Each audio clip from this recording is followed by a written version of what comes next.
Saya tuh bingung dari dulu pengen tanya tapi syarat masuk surga itu apa harus Islam gitu Pak? Oh iya. Kalau anaknya itu kan dari lahir juga suci gitu kan, Iya. tapi orang tuanya kan ngajari yang menurut mereka benar, jadi anaknya merasa itu yang paling benar gitu.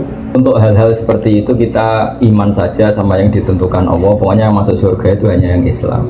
Ada yang lahir dari Kristen juga gara-gara trauma sama agamanya kemudian menjadi Islam.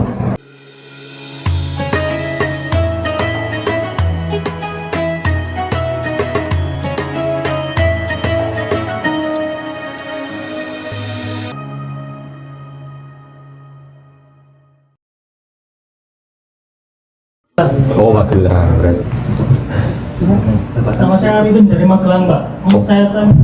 Saya tuh bingung dari dulu pengen tanya tapi syarat masuk surga itu apa harus Islam gitu Pak? Oh iya. Iman. Karena kan kalau orang Kristen, Buddha, misalnya Yahudi pun, kalau anaknya itu kan dari lahir juga suci gitu kan, Iya. tapi orang tuanya kan ngajari yang menurut mereka benar, jadi anaknya merasa itu yang paling benar gitu, terus Iya. ngajari anaknya lagi. Iya.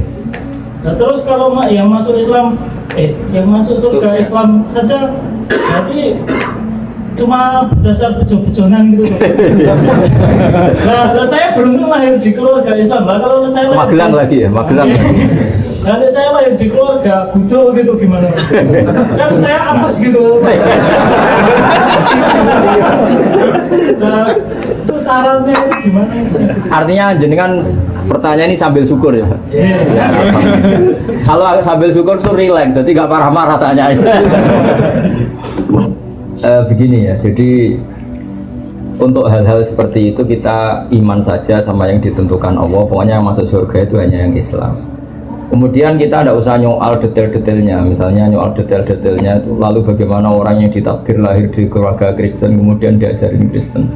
Karena hakikat kita ini tidak pernah tahu. Yang kita ketahui dari kenyataan itu tidak ada 1%. Ya Mas Arifin seorang yang kita tahu dari kenyataan itu tidak sampai 1%. Bisa saja orang lahir di negara Islam, di keluarga Islam, gara-gara miskin, gara-gara terlantar, malah sama Islam denda. Ada yang lahir dari Kristen juga gara-gara trauma sama agamanya, kemudian menjadi Islam. Hanya anaknya orang Islam pasti Islam itu kan mainstream, anaknya Kristen pasti Kristen juga mainstream, umumnya saja. Tapi kan kita sebenarnya nggak pernah tahu. Nah dari tidak pernah tahu itu diharapkan manusia semua itu runduk sama Allah, tawaduk, pada akhirnya semua itu wallahu a'lam. Tapi hukum formal, hukum syariat yang kita yakini adalah yang masuk surganya yang Islam. Kenapa demikian? Karena secara lahir kan gini. Misalnya ini begini. Presiden Indonesia itu siapa, Mas Arifin? Enggak, ini logika yang supaya bisa Anda terima. Presiden Indonesia sekarang Pak Jokowi. Kira-kira orang yang meyakini, yang meyakini Tuhan tiga itu bilang gini, Presiden Indonesia itu ada 3, Jokowi, Prabowo, dan Sandiaga. Orang yang seperti itu layak nggak dianggap sebagai warga negara yang baik? Tidak. Atau orang yang mengatakan Indonesia itu tanpa presiden, nggak ada presiden, ateis berarti kan? Jadi kenapa kita mengikuti syariat yang masuk Islam hanya orang Islam, yang masuk surga hanya orang Islam? Ya kira-kira sama dengan yang layak sebagai warga Indonesia yang meyakini Jokowi presiden. Ya banyak presiden itu satu lah. Dan sekarang ya Pak Jokowi misalnya. Ya Tuhan itu satu, yaitu Allah Subhanahu. Jadi makanya saya bilang tadi, makanya terima kasih jenengan tanya ini sudah ada ganjil. Islam itu datang dengan kemakrufan, sesuatu yang mudah dikenal. Yang mudah dikenal apa? Yang layak jadi warga Indonesia yang yakin presiden itu satu, yaitu Pak Jokowi. Lalu yang bilang presiden itu 3, Pak Jokowi, Pak Prabowo, Pak Sandi. Jangan langsung tidak dianggap orang Indonesia, dia tetap orang Indonesia. Ya istilahnya ya ditobatkan, diberi apa? Pendidikan, diberi apa? Penjelasan. Ya di sini fungsinya Rasul. Jadi hampir nggak ada di dunia sekarang, apalagi sekarang, orang yang nggak dengar Islam. Meskipun mereka diajari dengan agama masing-masing, apalagi sekarang yang jauh ada sekolah perbandingan agama, ada TV, ada medsos. Sebenarnya mereka dengar. Jadi kalau mereka bilang nggak dengar sama sekali ajaran selain yang diajarkan orang tuanya, kira-kira bohong nggak? Bohong kan? Jadi gitu aja Mas Arifin ya, jenengan harus yakin bahwa yang berhak masuk surga hanya orang Islam. Yang lain-lain detail-detailnya semua kita tidak pernah tahu. Tapi kita punya logikanya. Misalnya kamu punya bapak kamu namanya siapa? Bejo, nggak pernah celoko.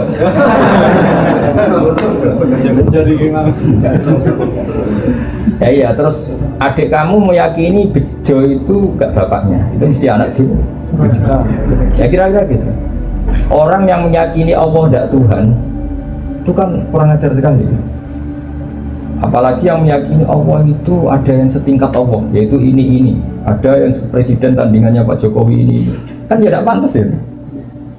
Gak pantas itu mungkar, sesuatu yang akal gak percaya, gak mau ya. Jadi saya sudah kali-kali bilang ya, ciri utama agama itu apa?